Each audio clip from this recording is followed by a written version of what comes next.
You're listening to the Teach Better Talk podcast featuring expert educators eager to share progressive tactics to reach more students. Teach Better Talk is created by teachers and fueled by passion. Let's get started.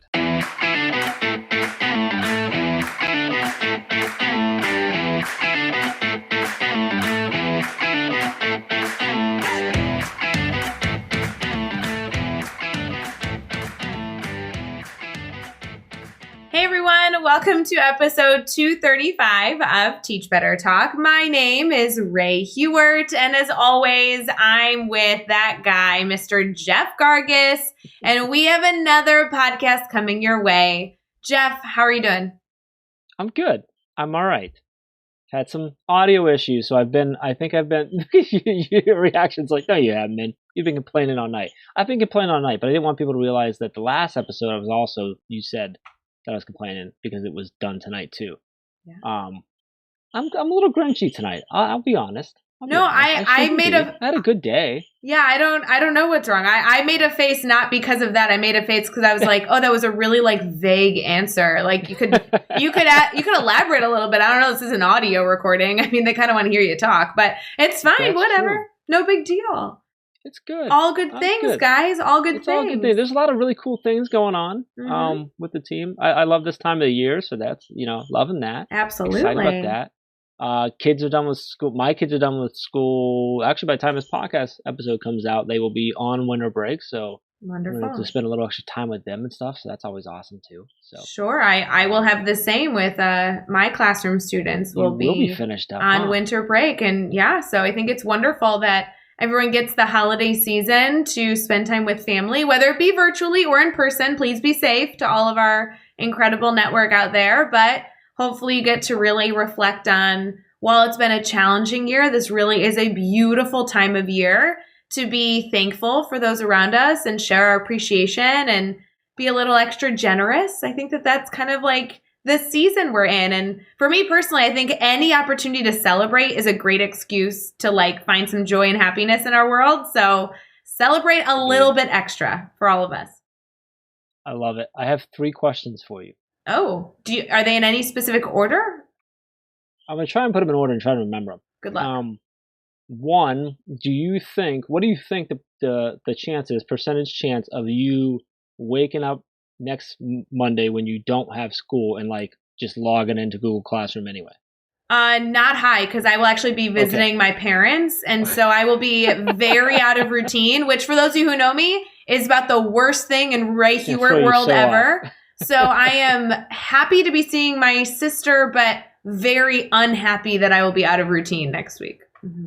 All right, question number 2 is, on a scale from 1 to 10, how badly are you going to miss your kiddos?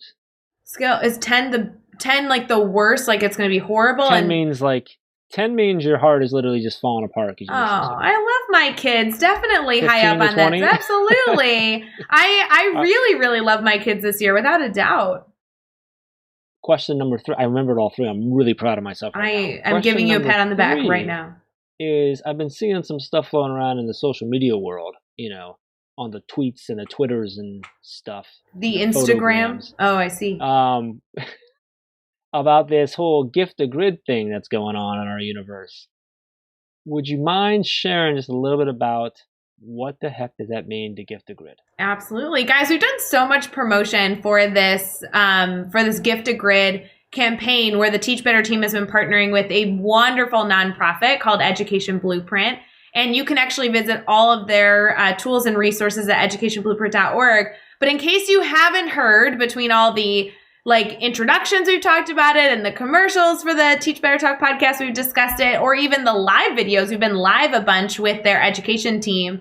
But this is a nonprofit who really wants to create a free, safe space for educators to share, not only downloadable tools like things you would find on Teachers Pay Teachers, but also websites, apps, resources, books that can help you be a better educator. And they want to really create a one-stop shop for going and finding resources, and they want to make them all free so that all teachers have access to strong material, regardless of the type of population that they serve, regardless of the income they make, and really try and bring powerful instructional opportunities to our students.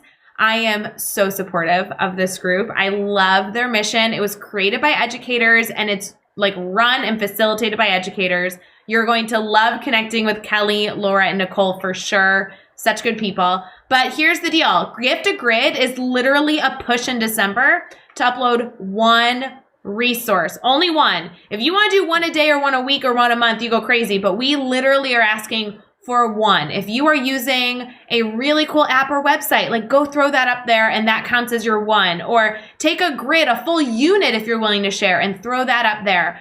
For me, I need to upload like a few different mini lesson ideas that I want to make sure I share. So it doesn't need to be these big, crazy lessons. This is just an opportunity for an educator to get a little bit of insight on what your class looks like and bring that same magic back to their students. So go share at educationblueprint.org and join in the Gift a Grid campaign that will be going on all through the month of December.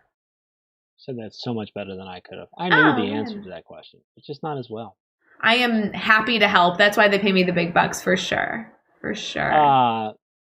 Speaking of happy to help, this fine gentleman we had a conversation with tonight is helping a lot of teachers. Dude, Thom is the man. He is the man, guys. You just wait. So I met Thom actually through we're in like another like community group together, and we got connected and we went back and forth and just chat with stuff, and he was just a good dude. And I'm like, you got to come on the podcast. I think you and Ray are just you're gonna connect with the way you guys connect things and make lessons relevant, and it's just gonna be going good. And he did not disappoint. So Thom Gibson, he's actually he's a 2-time Teacher of the Year winner, middle school educator. He's in Austin, Texas.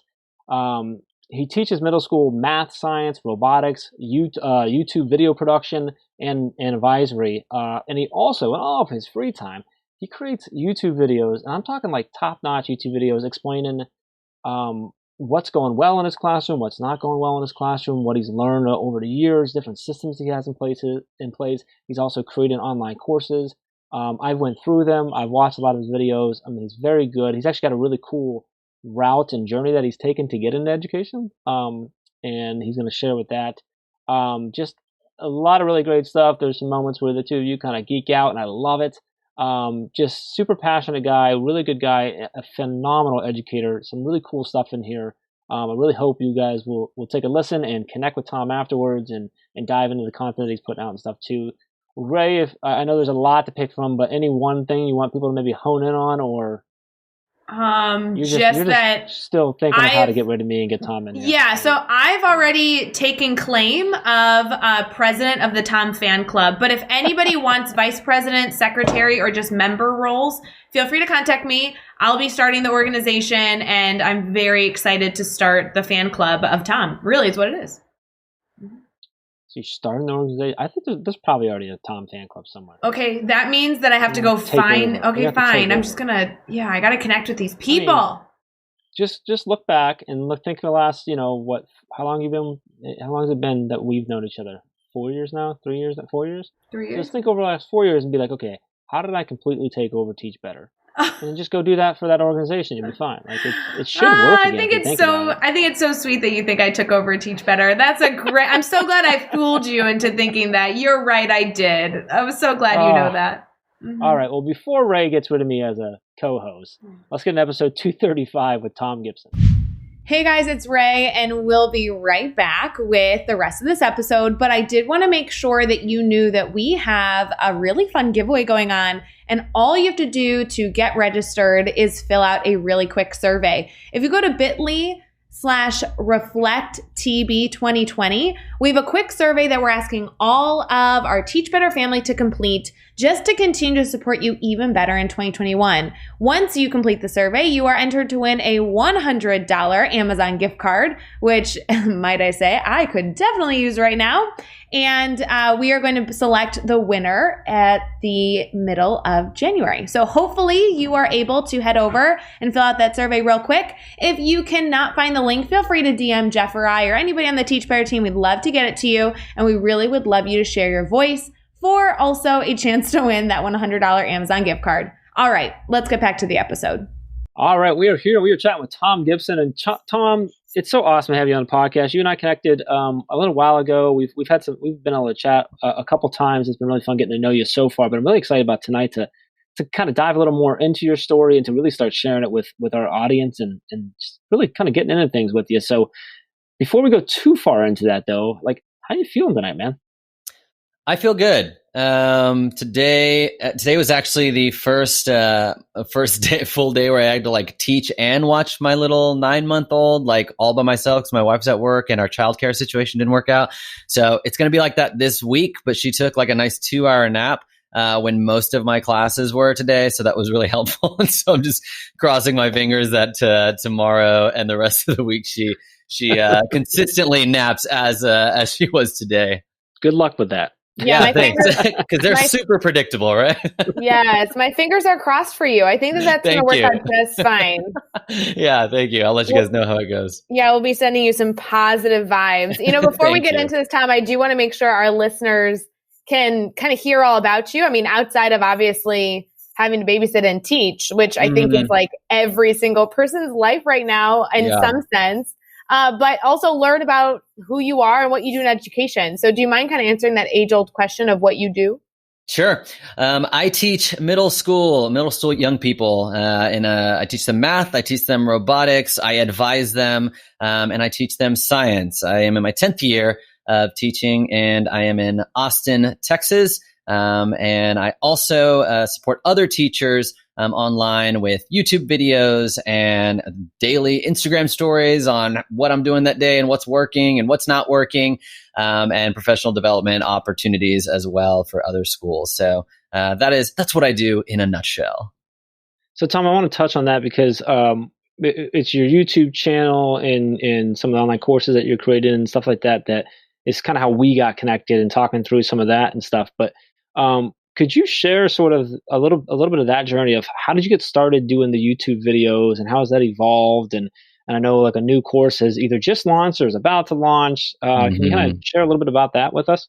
Yeah, I studied audio engineering in college, which is not the most traditional path to education. But in that degree, I was studying a lot of audio, but as well as video stuff. I remember back in college, I was making videos all the time before they were called vlogs. Like my very first YouTube video was in 2008. It was a trip to Panama with my mom because she's Panamanian, and it was my first trip there and first visit there. And through college, I was just making all these videos. And I remember my first year teaching, I made a video from the classroom of an idea that I got in my teacher training program, where the teacher, he said, he did this project called Dear World, which was originally a photography project by Robert Fogarty, where he would ask people, like, what's your message to the world? In 3 to 5 words, what would you say to the world? And then he made a video of what his students had said, and they had written little messages on their arms and on their faces and on their hands. I was like, oh, I thought that'd be kind of cool. And so that was like the first time I incorporated some of just that passion for making videos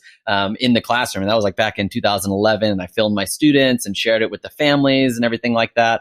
But it wasn't until about 2015 that I was regularly wanting to make YouTube videos. I was watching a YouTuber named Casey Neistat, who's super popular. And I was like, this is cool. This is inspiring. I like making video, and I haven't really posted to YouTube except a few videos here and there over the past few years. And maybe I could do something where I kind of share what's going on in the classroom, and I can be like a teacher vlogger, a teacher YouTuber, which I wasn't seeing too much of at the time. And then I just kept going from there. And then it just kind of evolved into, how can I make this into a business where I'm supporting other teachers, and how can I create online courses? Because online courses are really rooted in not only having good ways of teaching and communicating to other teachers, but also like the video part is huge with online courses. And I was like, okay, I feel I've got those skills. And so it seemed like a good fit. So that was kind of like, it was something that I'd been doing since I became a teacher. And then once I became a teacher, it seemed like the right fit.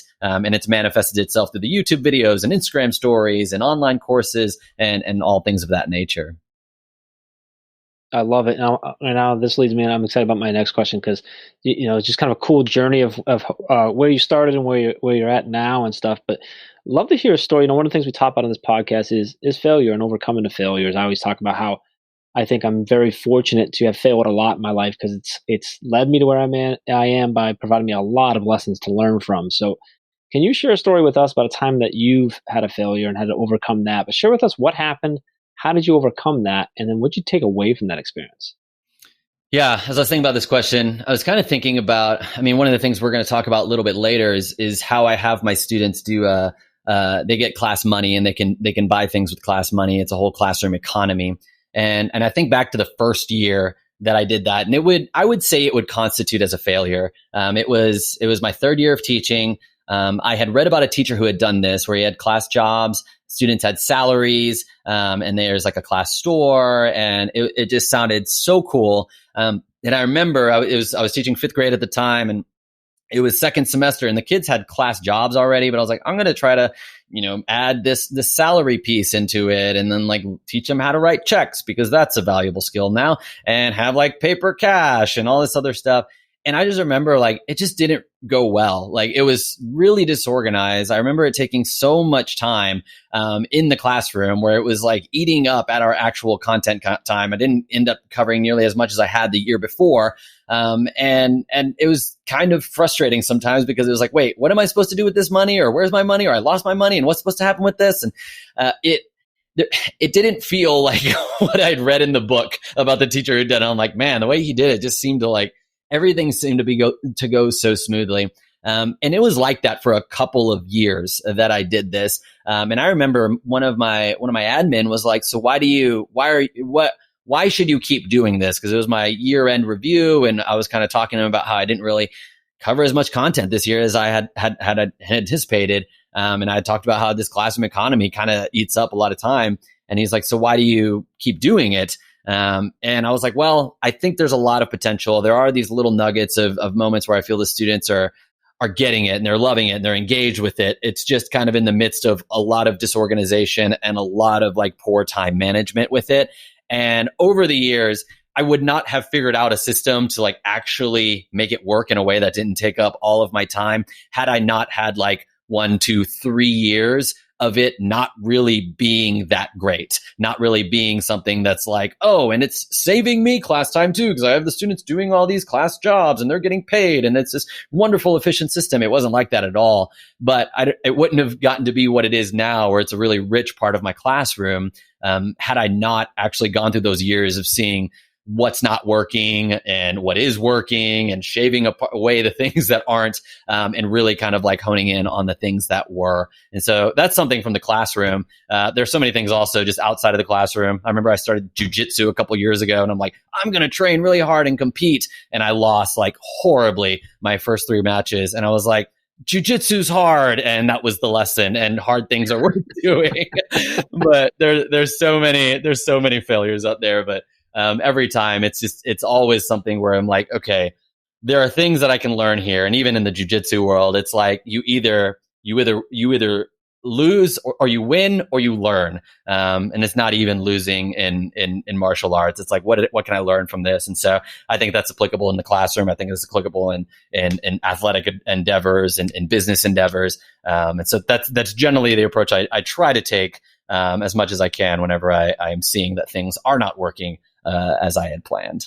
It's one of my favorite quotes, Tom. You either win or you learn. I think it's such a valuable lesson, and I love that you've taken that and now you help other educators learn how to do that in their classrooms through the journey you've had, which is just awesome. So let's flip it now. Let's talk about a successful moment you have. And this can be something big or something small, but tell us what happened. Why was it a success for you, and then what'd you take away from that experience?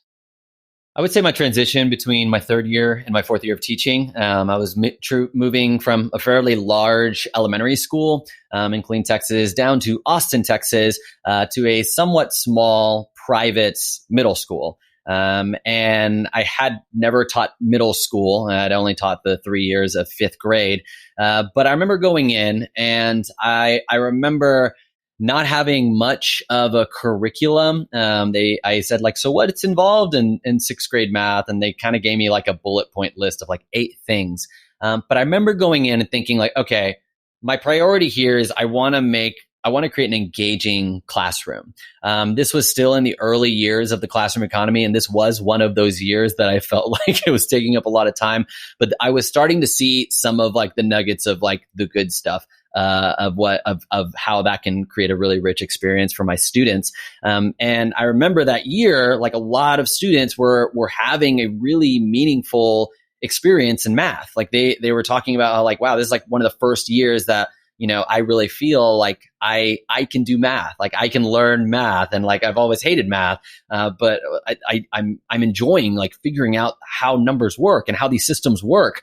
And I remember at the end of the year, I was awarded the Student Choice Teacher of the Year award, even though it was my first year there. And I think what I can credit that to was like I really made an effort. I knew I was the new teacher there. I made an effort to build strong relationships with the students and to create an engaging classroom environment. That was my priority over covering content, getting through all of the stuff that I needed to get through. It's like I want my classroom to be a place that students look forward to coming to. And it's going to take time to build those relationships. It's going to take time to create an engaging math experience where maybe we work a little bit slower through some of this content so we can go a little bit deeper, and students can begin to see a little bit more of how exciting it can be to learn mathematics when maybe they haven't had that experience before. And so I would say that was a good, successful transition. I was super honored to receive the award, and it kind of affirmed like, okay, like I'm on the right track with making these the priority in my classroom, and going from there. That's a huge success. And you are totally speaking my language. As a middle school math teacher myself, I think this whole concept of connecting with students, allowing them to go deeply into the material is absolutely spot on. I am so in my element right now talking about this. I'm such a fan. But I want to ask you more about kind of what fuels you. I mean, every single educator has this thing that excites them, this thing that really fuels their fire. And it sounds like you and I have a lot in common in terms of wanting to bring relevancy to students. But if you had to identify something that's keeping you excited about education in its current state and like all the work that you're doing, what would that be? I would say, I think the thing that excites me in education, kind of in all the different phases of kind of my education career so far, has been seeing all of this as problem solving, which doesn't sound like super like, ooh, that doesn't sound super exciting. But even when I think back to like when I first entered the classroom, it's like the problem was I was a substitute teacher. How do I solve that problem in a way that students are accomplishing work? And then when I left that day and it was like a good day and kids like didn't walk all over me and they got some work done, I'm like, wow, I feel really great. And so it's like that feeling of like, there's this problem to solve and I want to see what's the most effective way to solve it. That's what gets me excited. And so like right now with distance learning, it's like, okay, the problem to solve is connecting with students and creating this engaging classroom experience online, virtually, distance learning, remotely, everything. It's so much harder to do that. And so it's like, how am I going to do this? How am I going to design my lessons in this way? How, in a way that they're actually having fun with it? How am I going to connect with students when half of them don't have their camera on at all anytime when they come in, and finding like things that are starting to work? That's what's exciting. Like, okay, I know the kids are in Minecraft. Maybe I can come up with a Minecraft lesson. Let me take a course on using Minecraft in the classroom. And okay, I found a lesson that makes a lot of sense to do it. And let me just try and see how it goes. And it went really well, or it didn't go well. But that was exciting. That was fun to try something new. That was fun to try to figure out the solution to the problem of a disengaged virtual learning environment. And then when I think about the work that I'm doing with teachers, like, okay, the problem is like, the teachers that are kind of trying to find some success here in the different elements of distance learning, how do we as teachers communicate that? How do we share that in a way that other teachers can learn from and replicate in their classrooms? And whether it be a simple, like, here are 5 different ways that you can greet your students every day of the week with a different greeting every day, where you say their name when they come into the Zoom room and you say, happy High Five Friday, Jeff, or happy Thankful Thursday, Ray. What are you thankful for besides your friends and your family? Or happy 2 Thumbs Up Tuesday, Steven, or happy Waving Wednesday, Jessica, or happy Mini Fist Bump Monday. Give me a fist bump in the camera. I can't see you. Turn your cameras on. Oh, there you are. Okay, Merry Mini Fist Bump Monday. Little things like that. How can I not only do that in my classroom, but then how can I share that with other educators as a way to say, okay, these are things that I'm seeing some success with, and perhaps if you try them in your classroom, you may see some success with your students as well. So I think it's this aspect of this problem solving, whatever the problem happens to be in front of me at that time, how can I most effectively approach it? Thom, I know you can't see me right now, but I am bowing to you. I just want you to know I am such a fan. Yes. Holy I totally moly. knew this, right? I told you, I'm like, you're going to love Thom. Like, Best. the two of you are so, like, I mean, I have a feeling like I'm going to get bumped. It's going to be the Thom and Ray show. And honestly, it's going to be 30 times better. Like, that's I'm just telling the reality you, of it. that is the best answer to what gets you excited right now about education that I've ever heard. Oh, thank you. Listening to this, you guys thought you were excited about education before, and now you're way more excited. Oh my God, so good. So I feel stupid asking you this next question. Jeff, this is the dumbest question to come next out of this podcast. I'm gonna This ask is a him great for question. He's got them so pumped up with that answer that now they're just like, "Ooh, tell me how to do better. How to do better, Thom." Oh yeah, because Thom hasn't given any advice this episode. So Well, let's he finally has get been to holding that. back. He's been holding back. I get it. But.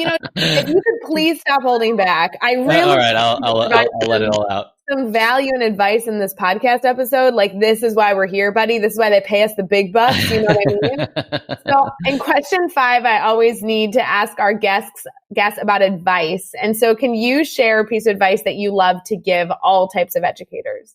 I would say, I think, Jeff, you'll actually resonate with this one, considering the course that you just came out with, the time management course. My advice would be stop working. Stop spending all night working on stuff. Stop waking up super early in the morning to work on classwork. Unless you find yourself like really re-energized and you see that you are not neglecting your family, your friends, your relationships, and your health. But what I have found is most people, when they are burning the midnight oil, waking up super early, grading, planning, doing all that stuff, typically it's a burnout situation where they're just not sure how long they can sustain this. And so I would say stop working, limit your work hours to set hours. There's something called Parkinson's law that says you are going to fill up the allotted amount of time that you give yourself to complete a task. So if you give yourself 5 hours to complete a task, you're going to do it in 5 hours. If you give yourself 2 hours to complete the same task, likely you'll be able to complete it in those 2 hours. But knowing that you only have those 2 hours gets you so much more focused, makes you prioritize what you're working on. It's like, let me get the stuff that I need to get done for tomorrow and not do some of the other stuff that maybe could wait a few days. And so kind of working on that time management, taking Jeff's course on time management, and not working, stop working, not working late at night, not working super early in the morning. So that way you do have time to spend time with your family, to take care of yourself, to cook a healthy meal instead of throwing something in the microwave because that's all you have time for. My advice would be stop working and make some time for yourself, because in the long run, your students are going to be better served by a teacher that still has healthy relationships with their family, that still is in good health and is still taking time for themselves and taking care of their mental health, as opposed to a teacher that's burnt out and exhausted and worn down. So stop working would be my advice. That is such good advice. Stop working. And so much, I love that answer, not just because you referenced my course, which I appreciate, but I think one piece I really love is the idea of, giving yourself specific amounts of time to do specific tasks. And that goes into that calendar blocking and task batching and stuff. And that's something that I talk about and I share a lot. I don't do as well as I should, but it's such an important point. And then I love that you talk about stop working unless you find yourself re-energized, and maybe that's something that can get you re-energized. But if it's not, those boundaries are so crucial. We can't say that enough. So I love that answer. Let's keep this going. We're going to do the next 6 questions. I'm going to throw them at you. Your goal is to answer each one in 15 seconds or less. You ready to go? All right, let's go. All right, what is one ed tech tool you cannot live without? Loom for screencasting, because I love that you can actually edit out little pieces in the middle. Most applications, you can only trim off the front and the back. Give us a book you're reading right now. World War Z by Max Brooks, and I just finished Teach Your Class Off by CJ Reynolds. Yeah, I'm a dude CJ. I love it. Who do we need to follow on Twitter or Instagram today? Two people, Ashley Taplin at Taplin's Teaching. She's doing secondary math. It's wonderful. It's like applicable stuff. You see it. You're like, I can do this in 20 minutes in class and not have to like do a ton of planning or buy her TPT store stuff. Darren Nakakihara on Instagram as well at Darren_Nakakihara. And if you just search Darren, and it'll come up. But he does some wonderful ed tech stories. He's like the Jedi of ed tech. So Darren Nakakihara. What's a good YouTube channel, website, or podcast for educators to check out? For podcasts, The Tim Ferriss Show. It's not an education podcast. It's a lot on self-development and business that I think a lot of educators can learn from in applying it into the classroom and their teaching profession. 1000% agree. Daily, weekly, or monthly routine every teacher should get into. Journal before bed, whether it's writing down a couple things you're thankful for, or just a catalog of the day, or just a reflection of like, this is the best thing that happened, or this is a thing that has me thinking right now here at the end of the day. Just having a little piece of reflection at the end of the night. And finally, what's the best piece of advice you've ever received? Oh, I think this actually I heard on the Tim Ferriss Show was thinking of your current moment from the perspective of your 75-year-old self. Because when I'm sitting and playing with my daughter and I kind of want to check my Instagram feed, I'm going to think, how much money would I pay to relive this moment again, where my daughter is 9 months old, and if I'm looking back from my 75-year-old self and there wouldn't be an amount that I would, there'd be no price. It'd be priceless, a priceless moment.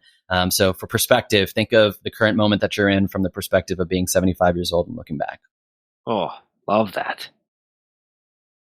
Ray, how you feeling over about this? I honestly am taking notes. That's honestly where I'm at. Like, Tom, I am so glad that Jeff was smart enough to connect us, because I'm really excited for a new co-host. I've been looking for a new co-host for the podcast, and I just feel like you're a great fit. Thank you. So this was your interview, and I really just want you to know that you did very well. And let me figure out how to get rid of Jeff, because I've been trying for a while and it hasn't worked, but I'm thrilled that now I have my replacement set up. So thank you so much. Well, thank you, Ray. Tom, for real though, I do want to make sure that our listeners stay connected to you, because you are passionate about things that I believe down to my core have to become a norm in education. And I want everyone to go connect with you and go connect to other people that you're connected to and highly respect, because that's how we become better educators, is by becoming better connected educators. So tell us a little bit about where they can continue to find your information. I am posting every weekday, every morning, on Instagram stories at Gibson Education. And my YouTube channel, I got a new video every week on creating, designing an engaging classroom experience for yourself and a fulfilling teaching, or for your students, and a fulfilling teaching experience for yourself. And that is at youtube.com/GibsonEDU. And then you can also go to my website to kind of see some of the other resources, all the free resources that I have and online courses and stuff, at ThomGibson.com. Tom is spelled with an H, so it's THOMGIBSON.com. That's kind of the central hub for everything. And, you can find all the links and all the resources that we talked about over at teachbetter.com, as well as really important links for connecting with Tom and keeping this conversation going. So head over to teachbetter.com for show notes for all of that. Be sure to hit subscribe so you don't miss any of our upcoming episodes. And if you can give us a rating and review, we'd really appreciate that as well. Let's keep taking this one step further. Think of just 3 of your colleagues who need to hear these amazing stories and share this podcast with them. Tom, this was awesome. I set you up to Ray. I put the bar up there high, and I think you just ninja kicked it out of the way and went way above it. And this is just such an awesome episode. I'm so excited for people to not only hear this episode and take so much from it, but also to connect with you and continue growing with you and learning not only from you, but also with you and going from there. And I look forward to continue doing the same as well. Just really appreciate you taking some time and hanging out with us, man. Thank you. Yeah, it was a pleasure, Jeff and Ray. I really appreciate y'all having me on here. Awesome. And until next time, let's get out there. Let's teach better.